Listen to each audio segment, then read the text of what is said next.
4 signs he's a Brokie and he can't afford you. If he doesn't offer to send you a car on your first date, he's poor. He's not a provider. If you don't feel comfortable with him knowing your address, he will Venmo you the money. If he's not providing you transportation to and from the date, you're losing money. If he doesn't take you to a nice restaurant by the second date, he's poor. Like, I get the first date, maybe you just like don't know if you're gonna vibe and you don't want to sit there across from him having dinner, but like second date. 3, he should never hesitate when the bill comes. If things are vibing, you should at least get flowers already, because flowers is the bare minimum. So if he wants to impress you and you haven't received flowers yet, he's not a gentleman. If you want princess treatment, you better act like it. Women like this are the ones who make younger women set unrealistic standards that simply take them off a good man's radar. Because what they really are is gold diggers looking for a man to take care of them financially, while all they do is spend, without even taking care of that man. Today we see modern women demanding a provider while having nothing to bring to the table in return. Hit like before we get started, subscribe, and comment. Your support keeps us going. Let's get into it. Number 1, he cooks and he cleans everything in the household. I do not step foot into the kitchen unless I'm making myself some coffee, but he normally makes that for me as well. Or your weird girl dinners. Yeah, or whatever, like, nibbly bits I want. He also always does our laundry. I haven't touched laundry ever. Yeah, Literally I wouldn't let you. It's great. It's just weaponizing confidence, and I know that, and he knows that, but it's fine. He likes doing laundry. I do. Yeah. You put in stuff that is dirty, and then a machine does work for you and it comes out clean. It's super satisfying. Whatever soothes your German soul. I also have not gotten out of a shower without having a warm, new, fresh towel that he will cocoon me up into. Burrito. We call it a burrito. And he burritos me every time I get out of the shower when we're together, obviously. It's necessary. It's a necessity. That's just like quality of standard that I expect when I'm showering. It's like the best way to end an everything shower. Also, every night before bed, he brings me we call it toastiness, especially the winter months. Boston gets so cold, but we both like sleeping with the window open, so we like the fresh air. He brings me a hot water bottle, and then he brings me a tea as well. Every single night. Every single night without fail. So you can be comfy and cozy. Yes. He also will do anything for my family and will spend quality time with my family 24/7. Like, I remember once I didn't know where he was and I asked my mom where he was, and we were both like, we don't know, but he's fine. We weren't like worried. And then later we like never solved the mystery, but then my grandpa was like, oh yeah, Sebastian was over last week, like fixing what were you fixing? His Outlook, like his email. Yeah. He never told me. It was just like, that's just one of the instances that, like, out of his way, didn't need to tell me about it, nothing. Like, insane. What else do you do? There's like so much that I don't even think about it. I always carry everything. I everything. get do grocery runs as well. He does grocery. He also, if I have a flight at 5 a.m, he is waking up and taking my bags down and getting me into the Uber so that I don't have to do that alone. Like, even if he probably has to physically couldn't, the way you pack your bag. Yeah, my bags are like 70 pounds, and I can't do that myself. So even if it's 5 a.m, also 9 times out of 10, unless he literally has to go to work and doesn't have time to go to the airport, he's driving me to the airport. Like, almost every single time, and picking me up from the airport. That's just bare minimum. Is that bare minimum or Princess Street? That's bare minimum. In my family, that's bare minimum. Yeah, that's fair. We have so many more, so let me know if you guys want a part 2. Bye! Oh, hell no! I'll bet you anything that relationship isn't going to last long. This woman literally has a servant more than a husband. This guy is giving her everything. But what is she doing for him? Because you know he's probably paying her bills too. Give a woman too much comfort and watch how fast she gets bored of you. This man has become the woman in this relationship. He does everything for her, and that's not sustainable. One day he's going to stop, and she won't do anything for him, because he trained her to expect that if he doesn't handle it, nobody will. She got used to just receiving. Wait until he needs her to pull her weight. That's when everything goes to hell.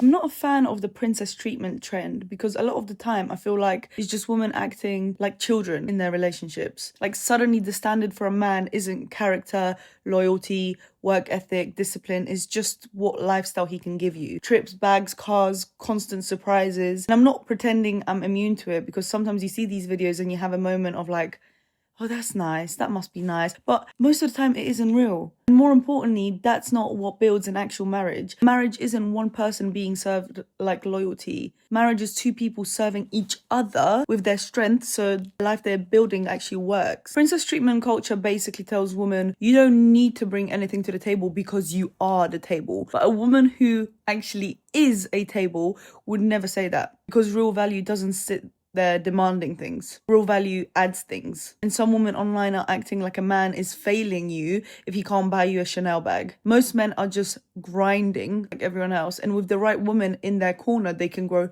faster. Not with someone sitting there auditioning their wallet. Absolutely. This idea they've been selling women, that they are the table, that they're only there to receive, that they won't do anything for their man because he should do everything just because they exist, is insane.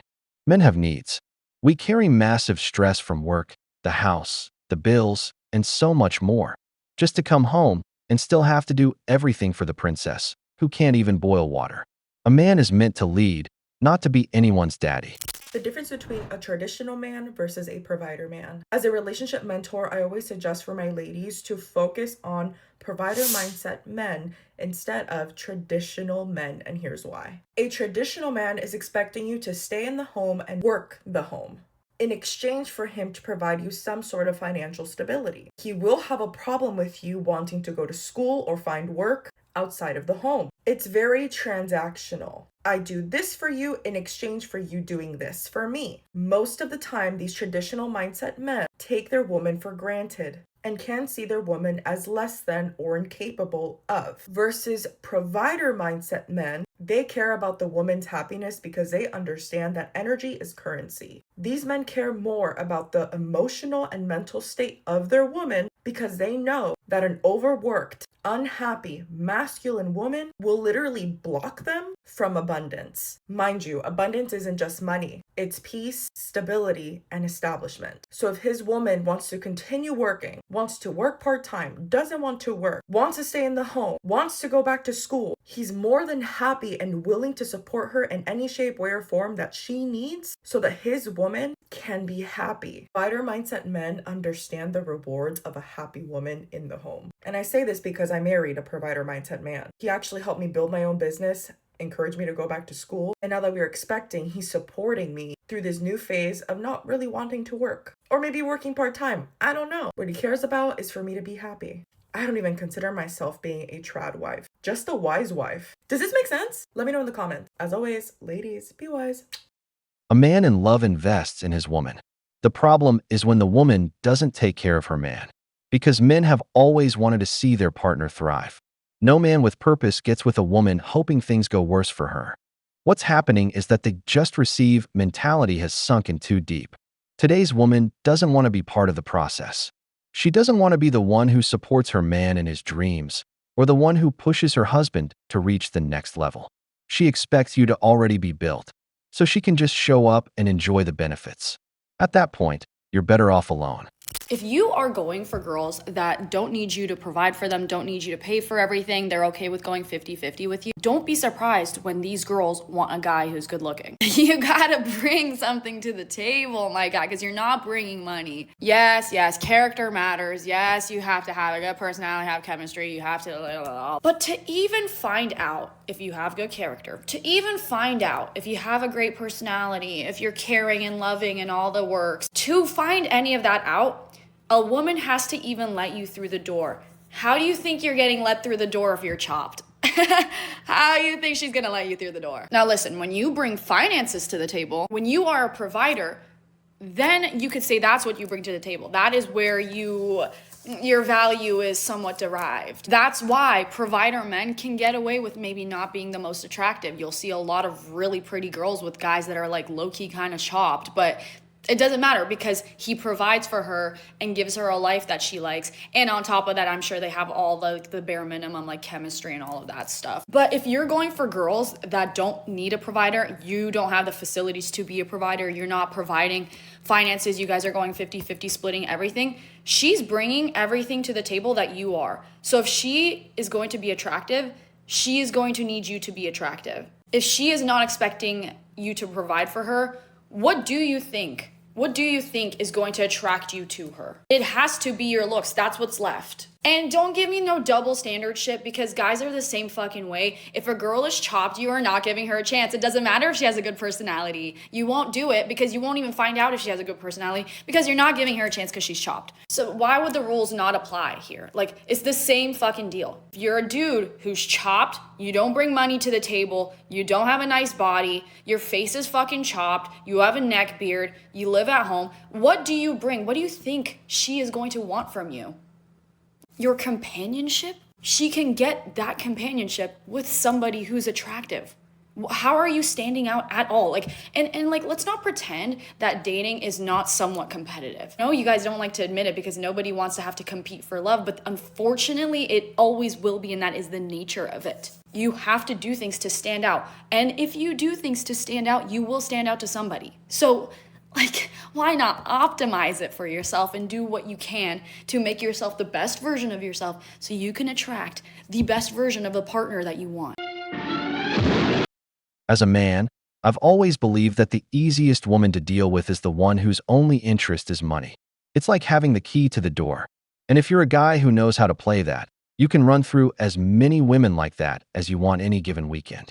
Because you know that a restaurant, a handbag, and a few outings, and that woman already thinks you're the man of her dreams. But you're just spending your disposable income on entertainment. Unlike a woman with values, who's looking for more than a guy with money. That one is a challenge. That one is the kind who ends up being a man's wife, because she elevates you as a man. Not like these gold diggers.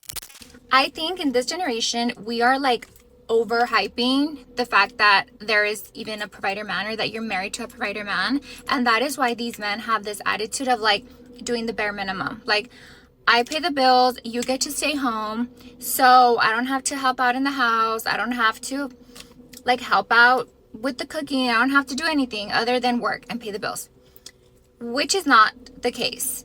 If anything, they should be grateful. They should be thankful that their child gets to stay home with a mom who loves that child, who is going to feed him good food, who is going to teach him good values, who is going to take care of him, who's not going to give him diaper rashes because she's actually changing her diaper. You know what? I'm just trying to help out because I see a lot of these women like drooling over the fact that this man is just a provider man and will like date this complete loser just because he pays the bills, that doesn't help out in the house, that doesn't help cook, that does the bare minimum, that will be like, hey, I'm gonna go have some drinks after work with the guys and you have to deal with it because I'm a provider man. No. Ew. Okay, you're not a provider man if you're acting like that. I'm sorry. Okay, my husband gets up in the morning at 3 a.m. He goes to the gym. He comes home. Sometimes he'll do breakfast for little Eddie if I don't feel like making breakfast, or I start like, I don't know, doing something else. He won't even ask me. He will do it without telling me. He will take him to school. He will go to work. He will sometimes pick him up from school, most of the time, because his job's really flexible. And then he will come home, make food, and then, there's a car coming. And then he will cook dinner, okay? And then after he cooks dinner, he will take him to practice and then help around the house, work on projects, and do a lot of things. He will not call me to tell me, hey, can I have a couple of drinks with the guys after work, because he knows better. And I know you guys are probably thinking like, oh my gosh, she's probably dating this like short, ugly guy who's like 5'5" and is like balding and is like a total geek. No, mind you, I'm actually dating a 6'1" guy who has a full set of hair, has nice muscles, is nice legs. Also, he doesn't have chicken legs. He's extremely talented. He's extremely kind to everybody, from a waiter to the person cleaning up the trash in the floor to his boss, everybody. And he's a great dad and a great husband, and he's handsome. I mean, if you need my permission to humble your man today, you have it, because there's no way that a short guy is gonna mistreat anybody, or like this guy that's like balding and doesn't even have a full set of hair, okay? My point is, stop worshiping these provider men. Honestly, stop worshiping them, because then they're gonna act like they're la gran caca. I'm sorry, that's in Spanish. Big shit. Please don't worship these men. I don't know how this woman is with this man behind the scenes, but I'll say this. What I'm seeing here is what a functional relationship should look like. This is a man who takes care of his relationship, and that's valid. For me, helping around the house doesn't make you less of a man. The problem, for me, is when your help becomes an obligation, and on top of that, you're already carrying the weight of being the head of the household. Because the worst thing as a man is being stuck with a woman who's completely useless. But when you have a woman who loves you and takes care of you, man, that's a night and day difference. Because I'll bet you that man will do absolutely anything for that woman.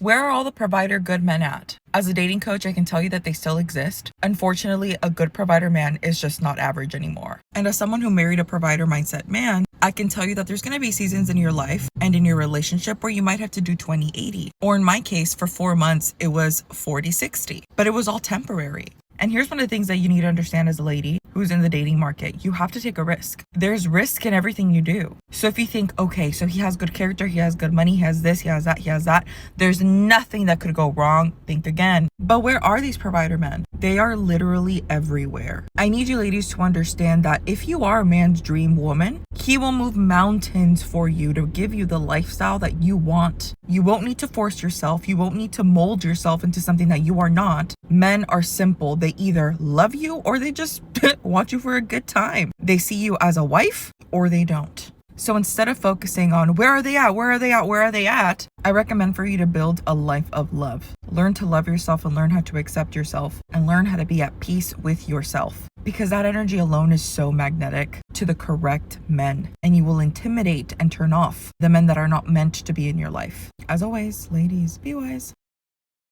This is literally the first time I've heard a dating coach say something that actually makes sense. A smart woman joins a man's life project and enjoys the benefits that come with it. Because if a man isn't providing for you, it's because you're not the woman that man wants to spend his money on or invest his effort into. The woman who understands that knows that to be treated like a princess, you first have to qualify for the king. Drizzle, drizzle. We've reached the end, but before we close, we're leaving you 2 questions for the comments. Is a man who does everything for his partner a great man, or is he making a mistake? What would a woman have to do for you to treat her like a queen without her ever having to ask? And if this content gave you something to think about, you know what to do. Hit that like button, subscribe to the channel, and ring the bell. Every bit of support helps us reach more people and keep bringing you this kind of content. See you in the next video, The Wall.